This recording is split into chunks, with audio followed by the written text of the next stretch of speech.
অগ্নিপথ নিয়োগ প্রকল্প নিয়ে উত্তাল দেশ। বিভিন্ন স্থানে ছড়িয়ে পড়েছে হিংসা, জ্বলেছে রেল, ট্রেন স্টেশন, আত্মহত্যা থেকে মৃত্যু সবকিছুর সাক্ষী দেশ।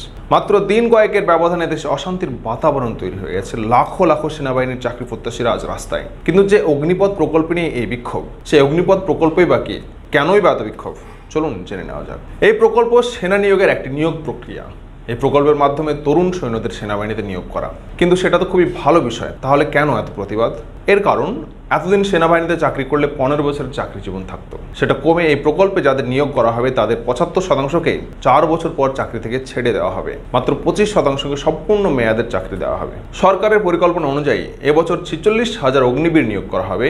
কিন্তু অগ্নিপথ নিয়োগ প্রকল্প নিয়ে এত অশান্তি, এত বিক্ষোভ কেন, এবং এ নিয়ে ভবিষ্যতে কি সমস্যা হতে পারে? চাকরি প্রার্থীদের দাবি 15 বছরের পুরো মেয়াদ দিতে হবে তাদের।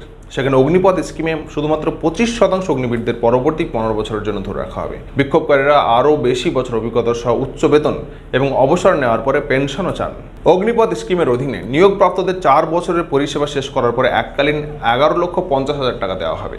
তারা কোনো গ্র্যাচুইটি, পেনশন বা অন্য কোনো অবসরকালীন সুবিধা পাবেন না। কিছু অবসরপ্রাপ্ত সার্ভিস অফিসার আশঙ্কা করছেন যে এই নিয়োগ পদ্ধতিটি সশস্ত্র বাহিনীর সাংগঠনিক নীতি এবং অপারেশনাল কার্যকারিতাকে প্রভাবিত করতে পারে। কিছু সমালোচকের এও আশঙ্কা রয়েছে যে অগ্নিপথ প্রকল্পটি বেশ কয়েকটি রেজিমেন্টের গঠন পরিবর্তন করবে, যা নির্দিষ্ট অঞ্চলের পাশাপাশি রাজপুত, জাট এবং শিখদের মতো বর্ণের যুবকদের নিয়োগ করে। তবে সরকার বলছে এই ব্যবস্থায় কোনো পরিবর্তন হবে না।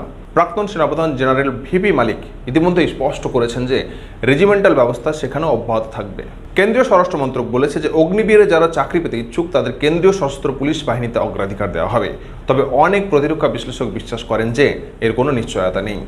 যদিও প্রতিবাদের বাড়ন্ত দেখে সরকার কিছু ব্যবস্থা নেওয়া শুরু করেছে। প্রথমে বয়সের ঊর্ধ্বসীমা ছিল 21, সেটা বাড়িয়ে 23 করেছে। অগ্নিবীররা কেন্দ্রীয় সশস্ত্র পুলিশ বাহিনী এবং অসম রাইফেল নিয়োগের ক্ষেত্রে 10% সংরক্ষণ পাবেন। শনিবার এই সিদ্ধান্তের কথা জানিয়েছে স্বরাষ্ট্র মন্ত্রক।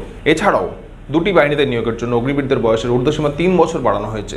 অগ্নিবীরের প্রথম ব্যাচের জন্য বয়সের ঊর্ধ্বসীমা 5 বছর বাড়ানো হয়েছে। এই বিষয় নিয়ে আপনি কি ভাবছেন? কমেন্ট করে জানান আমাদের।